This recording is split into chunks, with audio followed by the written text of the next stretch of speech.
Hi, good morning. How's the Josh? CUT PG 2022 question paper है PGQP 22 life sciences और यहाँ हम लोग क्वेश्चन की प्रैक्टिस करने वाले हैं और ये है इसका पार्ट 1। देखिए साहब, एग्जाम होने में हार्डली 1 महीने के आसपास रह गया है। बहुत मुश्किल लग रहा होगा ना इस टाइम कि इतने कम टाइम में हम लोग इतनी सारी चीज़ें कैसे करें। और यहाँ मुझे बहुत सारा मोटिवेशन भी चाहिए। हमें वो ताकत अपनी ढूंढनी होगी इस टाइम, ये सोच करके कि केवल 1 महीना और, बस 1 महीने की मेहनत, और ये हमें नई डायरेक्शन देगा हमारी आगे आने वाली लाइफ में। और तुम्हें मालूम है ना कि भाई किसी भी चीज़ के बारे में तब तक तुम्हें ढंग से मालूम नहीं पड़ता जब तक कि तुम उसे ट्राई ना करो। किसी ने कहा है कि अज्ञानता सुख शांति की सबसे बड़ी कुंजी है। मतलब अगर तुम्हें पता ही नहीं है कि तुम्हारी लाइफ में तुम्हारे फ्यूचर में क्या लिखा हुआ है तो वाओ, कंफर्टेबल है। लेकिन दिक्कत तब आती है जब हमें मालूम होता है कि अगर हमने थोड़ी सी मेहनत और कर ली होती तो शायद बात कुछ और होती। अभी भी टाइम हमारे हाथ से निकला नहीं है। ये जो लास्ट का 1 मंथ होता है ये बड़ा क्रूशियल है। और याद करो ना, बचपन से हम लोग यही काम तो करते हुए आए हैं। एग्जाम के लास्ट दिनों में मेहनत की है और फिर हमने अपनी बाजी पलटी है।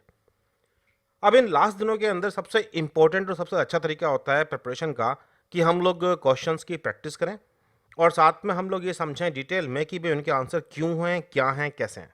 चलिए शुरुआत करते हैं क्वेश्चन नंबर 1 के साथ।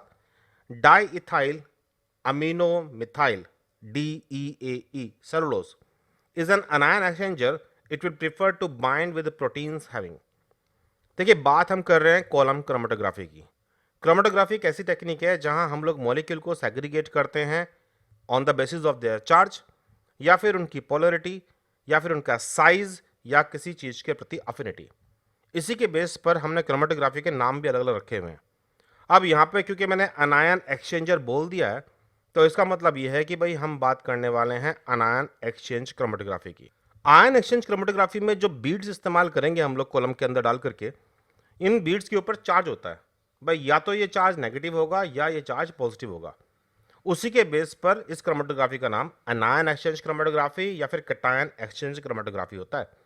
अब देखिए ना, अगर मान लीजिए कि आपके बीड का सरफेस पॉजिटिवली चार्ज है तो नेगेटिव चार्ज के मॉलिक्यूल्स आकर के बाइंड करेंगे। जब हम लोग प्रोटीन सॉल्यूशन डालेंगे तो उसमें से जो प्रोटीन का चार्ज नेगेटिव है वो आके बाइंड करेगा पॉजिटिव चार्ज की बीट पर। तो अगर मेरे पास बीट पॉजिटिव चार्ज वाली है तो इसे बोलते हैं हम लोग कि ये है अनायन एक्सचेंज क्रोमेटोग्राफी की बीट। और इस बीट पर जो बाइंड करने वाले प्रोटीन होंगे उनका चार्ज क्या होने वाला है भाई? नेगेटिव। अगर हम उल्टी बात करते हैं, हम कहें कि हमें कटायन एक्सचेंज क्रोमेटोग्राफी की बात करनी है, तो उस केस में बीट हमारे पास नेगेटिवली चार्ज होगी और जो प्रोटीन आके बाइंड करना चाहेंगे उन पर प्लस चार्ज होना चाहिए। अब इसी बात को लेकर तो सवाल था ना, क्वेश्चन यही तो था कि भाई इस अनायन एक्सचेंजर के पास कौन से प्रोटीन आके बाइंड करना चाहेंगे। तो नो डाउट ऐसे प्रोटीन बाइंड करेंगे जिनके पास अनायनिक चार्ज हो, यानी कि नेगेटिव चार्ज। ऑप्शन नंबर 3 था इसका करेक्ट आंसर। अब इंपॉर्टेंट बात, देखिए आपने देखा कि क्वेश्चन पेपर के अंदर टेक्निक पर सवाल आते हैं। तो टाइप ऑफ क्रोमेटोग्राफी, उनका प्रिंसिपल, इलेक्ट्रोफोरेसिस और उसके काम करने का प्रिंसिपल, चाहे फिर वो SGS पेज हो या फिर एग्रोज जेल इलेक्ट्रोफोरेसिस, आपको ये चीज़ें भी रिवाइज करके जानी चाहिए। अब आती है बात नेक्स्ट क्वेश्चन की। Sedimentation rate of a particle will be zero. देखिए होता क्या है कि जब हम लोग बात कर रहे होते हैं सेंट्रीफ्यूगेशन की, तो सेंट्रीफ्यूगेशन में एक टेक्निक है जिसे हम लोग जोनल सेंट्रीफ्यूगेशन भी बोलते हैं। इस टेक्निक में मॉलिक्यूल्स को हम लोग as per there density segregate करते हैं। जब हम इसके प्रिंसिपल को पढ़ते हैं कि भाई सेंट्रीफ्यूगल फोर्स कितनी लगेगी, क्या सेडिमेंटेशन कोएफिशिएंट होगा उसका, तो इसमें खास सोर्स है बेयर्न्स फोर्सेस का बड़ा रोल आता है। यानी कि कोई भी मॉलिक्यूल जब किसी मीडियम के अंदर सेंट्रीफ्यूगल फोर्स को महसूस कर रहा है तो उसे रिपल्शन भी मिल रहा है बेयर्न्सी का। अब यहाँ हम जानते हैं कि जब भी कभी बेयर्न्सी बराबर होगी पार्टिकल के डेंसिटी के बराबर तो उस टाइम पार्टिकल मूव नहीं करने वाले। और यही पॉइंट इस क्वेश्चन में भी था कि sedimentation rate of a particle will be zero, यानी कि पार्टिकल जहाँ पर है वो वहीं पर रुक जाएगा। ऐसा कब होगा? जब पार्टिकल की डेंसिटी सराउंडिंग मीडियम की डेंसिटी के बराबर होगी। और इसी को हम लोग बोलेंगे कि भाई पार्टिकल्स अपने डेंसिटी के अकॉर्डिंग अपने डेंसिटी के रीजन में सेग्रीगेट कर गए। अब जहाँ यहाँ पे सेडिमेंटेशन रेट की बात आई गई है तो तुम्हें ये भी बता दूं कि सेंट्रीफ्यूगेशन 3 तरह के होते हैं, डिफरेंशियल, जोनल और आइसोपिकनिक। तो एटलीस्ट इन तीनों के आपके प्रिंसिपल क्लियर होने चाहिए। चलिए अब बात करते हैं नेक्स्ट क्वेश्चन की। ये है 70s राइबोसोम। कुछ आइडिया है कि राइबोसोम्स क्या होते हैं? राइबोसोम वो मशीन है जो मैसेंजर आरएनए के ऊपर आके बाइंड करते हैं और by the help of transfer RNA जिनके ऊपर अमीनो एसिड लगे हुए हैं, ये मैसेंजर आरएनए के मैसेज को प्रोटीन में ट्रांसलेट करते हैं। होता क्या है कि जो डीएनए है वो तो भाई न्यूक्लियस के अंदर है और वहां से आरएनए ट्रांसक्रिप्शन के द्वारा बनते हैं और न्यूक्लियर पोर कॉम्प्लेक्स से बाहर निकल के आते हैं। जैसे ही वो बाहर निकल करके आते हैं तो उनके ऊपर राइबोसोम की छोटी सब यूनिट और बड़ी सब यूनिट आके असेंबल कर जाते हैं और वो उनसे प्रोटीन बना डालते हैं। इस प्रोसेस में काफ़ी कुछ चीज़ें इन्वॉल्व होती हैं, जैसे कि ट्रांसफर आरएनए, उन पर लगे हुए अमीनो एसिड और बहुत सारे ट्रांसलेशन के फैक्टर्स, इनिशिएशन वाले भी और एलोंगेशन के भी। तो यहाँ मैं आपको बताना चाहूँगा कि transcription, translation, post transcription modification और पोस्ट ट्रांसलेशन मॉडिफिकेशन, ये वो पॉइंट्स हैं जिन्हें आपको रिवाइज करना चाहिए और आप एक्सपेक्ट भी कर सकते हो कि आने वाले टाइम में इनसे क्वेश्चन मिलेंगे। हम बात कर रहे थे राइबोसोम की। तो देखिए राइबोसोम जो होते हैं इनके अंदर आरएनए के मॉलिक्यूल होते हैं जिन्हें हम लोग राइबोसोमल आरएनए कहते हैं और इनमें बहुत सारे प्रोटीन्स भी लगे होते हैं। तो कुल मिलाकर के ये एक आरएनपी कहलाता है, मतलब राइबो न्यूक्लियो प्रोटीन कॉम्प्लेक्स। ये मेगा असेंबलीज होती हैं। और अगर मैं बात करूं प्रोकैरियोट्स में पाए जाने वाले राइबोसोम की, जिसे हम लोग 70s कहते हैं, तो इसकी दो यूनिट हैं। बड़ी को बोलते हैं हम लोग 50s, जहां पर दो तरह के राइबोसोमल आरएनए पाए जाते हैं, 23S और 5S, जबकि छोटी सब यूनिट है 30S और यहां पर पाया जाने वाला एक ही आरएनए का मॉलिक्यूल है 16S। अगर हम यूकैरियोट्स की बात करें तो 80S राइबोसोम की कंप्लीट यूनिट का नाम है और बड़ी यूनिट का साइज है 60S और छोटी यूनिट का साइज है 40S। यहाँ भी जो आरएनए की वैरायटी है कुछ सिमिलर और कुछ डिफरेंट है।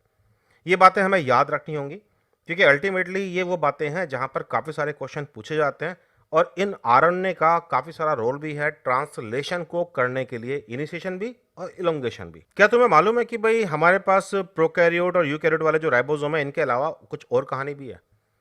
आपकी सेल में कुछ ऑर्गेनल ऐसे भी होते हैं जो सेमी ऑटोनोमस टाइप के हैं, मतलब ऐसे ऑर्गेनल्स जो अपना काम खुद कर लेते हैं। उनके पास खुद अपना डीएनए है, वो ट्रांसक्रिप्शन भी कर सकते हैं, ट्रांसलेशन भी कर सकते हैं, हालांकि वो सेल के बाहर इंडिपेंडेंटली रह नहीं पाते। क्या तुम्हें इन ऑर्गेनल्स के नाम याद हैं? ये हैं क्लोरोप्लास्ट और माइटोकॉन्ड्रिया। प्लांट के अंदर तो दोनों मिलते हैं, एनिमल सेल्स में केवल माइटोकॉन्ड्रिया पाया जाता है। तो अब अगर हम लोग क्लोरोप्लास्ट और माइटोकॉन्ड्रिया के राइबोसोम को भी इस कहानी में इन्वॉल्व कर लें तो देखिए बैक्टीरिया के राइबोसोम का साइज है 70S, जबकि यूकैरियोट के राइबोसोम का साइज था 80S। लेकिन माइटोकॉन्ड्रिया मैमल्स में पाया जाता है, लेकिन वो माइटोकॉन्ड्रिया जो मैमल्स की सेल में मिलता है उसके राइबोसोम का साइज है 55S। प्रोटिस्ट के अंदर पाया जाने वाला माइटोकॉन्ड्रिया, उसके राइबोसोम का साइज है 50S और क्लोरोप्लास्ट के अंदर पाए जाने वाले राइबोसोम का साइज है 70S। काफ़ी हद तक वैसा जैसे कि बैक्टीरिया का था। इनके पास खुद के अपने आरएनए और अलग प्रोटीन्स होते हैं और इसी वजह से ये ऑर्गेनल्स माइटोकॉन्ड्रिया, क्लोरोप्लास्ट अपना खुद का ट्रांसलेशन कर पाते हैं। है ना कमाल की बात? तो चलिए वापस आते हैं क्वेश्चन के ऊपर। 70S ribosome is made up of. अब हमें मालूम है कि 70S राइबोसोम की दो सब यूनिट थी, एक थी लार्ज और एक थी स्मॉल। लार्ज सब यूनिट का साइज था 50S और स्मॉल सब यूनिट का साइज था 30S। चलिए अब मेरा एक क्वेश्चन है आपसे। क्वेश्चन ये है कि राइबोसोम की बड़ी सब यूनिट का साइज अगर 50 है और उसकी छोटी सब यूनिट का साइज अगर 30 है तो ये दोनों जुड़ करके 80S क्यों नहीं होते, 70S क्यों होते हैं? भाई देखिए हम जानते हैं कि यूकैरियोट्स का जो राइबोसोम का साइज है वो 80S है, लेकिन वहाँ पर बड़ी सब यूनिट का साइज है 60 और छोटी सब यूनिट का साइज है 40।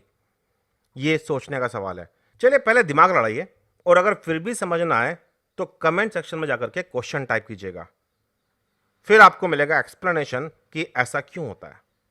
अब next question, Michaelis Menten constant जिसे हम लोग केएम कहते हैं is related to the. KM की बात हम लोग कहां करते हैं? जब हम लोग एंजाइम काइनेटिक्स पढ़ते हैं हम कहते हैं कि भाई केएम वो सबस्ट्रेट कंसंट्रेशन है जिस कंसंट्रेशन पर वेलोसिटी रिएक्शन की हाफ ऑफ द वीमैक्स हो जाए।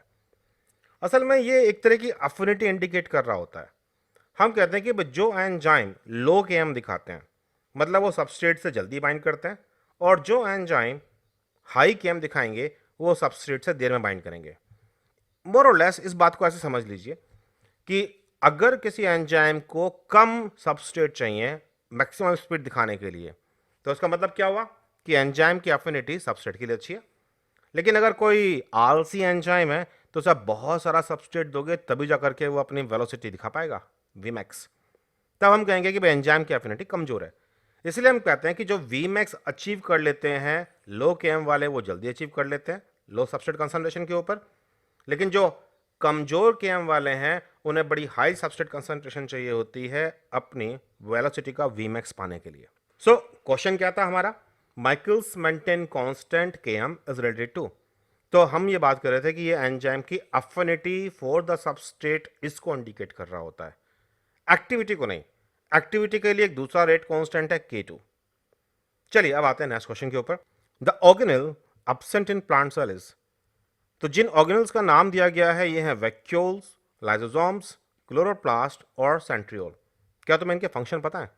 वैक्यूल्स प्लांट सेल के अंदर स्टोरेज एंड डिग्रेडेशन काम करते हैं, ऑस्मोटिक प्रेशर बनाने में भी। और लाइसोसोम्स का काम है भाई अनवांटेड चीजों को डिग्रेड करना ताकि उसे हम लोग रीयूज कर सकें। क्लोरोप्लास्ट का काम था फोटोसिंथेसिस करना। और सेंट्रियोल का काम होता है स्पिंडल फाइबर्स को ओरिजिनेट करने के लिए एक जगह प्रोवाइड कराना। जब हम एनिमल सेल देखते हैं तो एनिमल सेल्स में दो सेंट्रियोल सेंट्रोसोम के रूप में हमें क्लियरली विजिबल होते हैं। हाँ, एनिमल सेल्स में वैक्यूल्स बहुत छोटे पाए जाते हैं, लेकिन इसके अलावा बहुत सारे और छोटे मोटे वेसिकल्स हैं, लाइसोसोम्स, पैराक्सिसोम्स, जो बहुत सारे सेल के मेटाबॉलिक प्रोसेसेस में पार्टिसिपेट करते हैं। आप जानते हैं क्लोरोप्लास्ट एनिमल सेल में नहीं पाए जाते। अब आती है बात प्लांट सेल की। तो प्लांट सेल में मेरे पास पैराक्सिसोम्स मिल जाते हैं और बड़ा सा एक गैस वैक्यूल भी मिलता है, इसके अलावा क्लोरोप्लास्ट। लेकिन इंटरेस्टिंगली यहाँ सेंट्रियोल्स नहीं पाए जाते। सेंट्रियोल्स की जगह पर यहाँ अलग प्रोटीन का स्ट्रक्चर होता है जो स्पिंडल फाइबर्स को ओरिजिनेट करने में हेल्प करता है। हालांकि हम लोग ये भी कहते हैं कि लाइसोसोम्स केवल एनिमल सेल में पाए जाते हैं, प्लांट के अंदर मुझे देखने को नहीं मिलते। लेकिन फिर लाइसोसोम का फंक्शन वैक्यूल कर लेता है। तो यानी कि इस तरह के वैक्यूल्स होते हैं जो लाइसोसोमल फंक्शन दिखाते हैं। अब अगर इस सब कहानी के अंदर हम सोचें कि हमारा बेस्ट आंसर क्या होना चाहिए, क्योंकि दो चीज़ें ऐसी हैं जो शायद मुझे प्लांट में देखने को ना मिले, लाइसोसोम भी और सेंट्रियोल भी। लेकिन अगेन लाइसोसोम के एंजाइम्स, लाइसोसोमल फंक्शन मुझे वैक्यूल्स में देखने को मिल सकता है। तो उस केस में कई बार हम लोग उन वैक्यूल्स को लाइसोसोमल वैक्यूल्स ही बोल देते हैं। तो एक चीज जो यूनिकली मुझे प्लांट में एब्सेंट देखने को मिलती है वो है सेंट्रियोल्स। खासतौर से हायर प्लांट्स के अंदर तो ये बिल्कुल भी नहीं पाए जाते। तो इसके लिए best possible answer option number 4 है। कई बार ऐसे क्वेश्चन आपके सामने आएंगे जहां मोर देन वन ऑप्शन आपको करेक्ट दिखाई देंगे। अब वहां पर आपको अपनी नॉलेज का इस्तेमाल करना है और आपको उनमें से पिक करना है जो बेस्ट पॉसिबल आंसर होगा। और ये याद रखिएगा, बेस्ट पॉसिबल आंसर पिक करने के लिए आपको इंफॉर्मेशन यूज करनी पड़ेगी जो ज्यादा जर्नलाइज्ड हो। रेयर इंफॉर्मेशन का इस्तेमाल करके कि भाई हाँ ऐसा होता है, ये वाला ऑप्शन होना चाहिए, तो आपका आंसर गलत हो जाएगा। अब आती है बात नेक्स्ट क्वेश्चन की। Which of the following is not associated with the extracellular matrix of the cell. अब पहला सवाल ये उठना चाहिए कि एक्स्ट्रा सेलुलर मैट्रिक्स किस तरह के टिश्यूज में या कहां पर पाया जाता है। इसे हम लोग शॉर्ट फॉर्म में ECM भी कहते हैं। ये जनरली हम लोग एनिमल्स के अंदर पढ़ते हैं, प्लांट के अंदर इसका जिक्र नहीं आता। तो जब भी कभी बाय डिफॉल्ट आप ECM वर्ड समझोगे तो आप अपने टिश्यू पे आ जाओगे।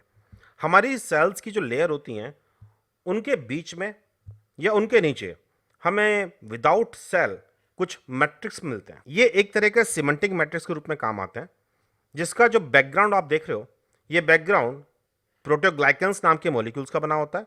मतलब जिनमें प्रोटीन्स लगे हुए हैं लेकिन बहुत सारे कार्बोहाइड्रेट भी हैं।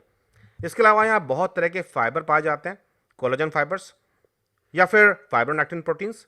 ये सब प्रोटीन्स इस मैट्रिक्स को बांधने का काम करते हैं और इन्हीं में पाई जाती हैं फाइब्रोब्लास्ट सेल्स। ये सेल्स हैं जो ECM के कंपोनेंट्स को बनाती हैं और बाहर सीक्रेट करती हैं। ECM का जो मेन काम है हमारी जो एंडोथेलियल सेल्स हैं उनको सपोर्ट प्रोवाइड कराना और साथ में हमारे टिश्यू की इंटीग्रिटी को मेंटेन रखना। हमारे तमाम तरह के बॉडी टिश्यूज के अंदर ECM पाया जाता है और ये एक इंपॉर्टेंट इंग्रेडिएंट है आपकी बॉडी का। तो फिर आते हैं हम लोग क्वेश्चन पर वापस। क्वेश्चन था कि इनमें से कौन सा ECM में नहीं पाया जाता। देखिए, प्रोटोग्लाइकेंस तो हमने बात कर ली कि ऐसे प्रोटीन जिनमें बहुत सारे कार्बोहाइड्रेट लगे होते हैं वो तो मिलेंगे। और सेलुलोज, भाई सेलुलोज तो हम लोग प्लांट के अंदर पढ़ते हैं ना, प्लांट की सेल वॉल में। तो एनिमल में सेलुलोज का रोल नहीं है। कोलेजन के fibres, fibronectins, laminin proteins, fibroblast cells, ये सब चीज़ें हमारी पाई जाएंगी ईसीएम के अंदर। तो ऑप्शन नंबर 2 था जो इस कहानी में मैच नहीं कर रहा और इस क्वेश्चन के लिए सही आंसर। आई होप इन कुछ क्वेश्चंस को करते हुए आपने कुछ तो सीखा होगा। आप भी मेरे साथ CUET, PG, QP 22 question paper के लिए ऑनलाइन प्रिपरेशन कर सकते हैं। हम लोग के कोर्सेज 1 मंथ, 6 मंथ और 12th मंथ ड्यूरेशन के हैं। इन कोर्सेज में हम लोग काफ़ी सारे लेक्चर्स करते हैं, लाइव डिस्कशन करते हैं, टेस्ट करते हैं, टेस्ट के वीडियो सॉल्यूशन भी देखते हैं, हम लोग असाइनमेंट्स करते हैं, अपना टाइम टेबल मेंटेन करते हैं और 1-to-1 इंटरेक्ट करते हैं, ताकि ड्यूरिंग द कोर्स पीरियड जहां भी कहीं कंफ्यूजन है, जहां भी कहीं कोई दिक्कत आ रही है, हम लोग हेल्प कर सकें आपकी। iFly ज्वाइन करने के लिए आप मुझे व्हाट्सअप कर सकते हैं 9013902981। मत बोलिए, iFly आपकी लाइफ में कैटलिस्ट की तरह है जो आपको आपके सक्सेस से मिला देगा। चलिए फिर तैयारी करते रहिए और अपने जोश को ठंडा मत होने दीजिए। बस 1 महीने की और है बात। Bye bye.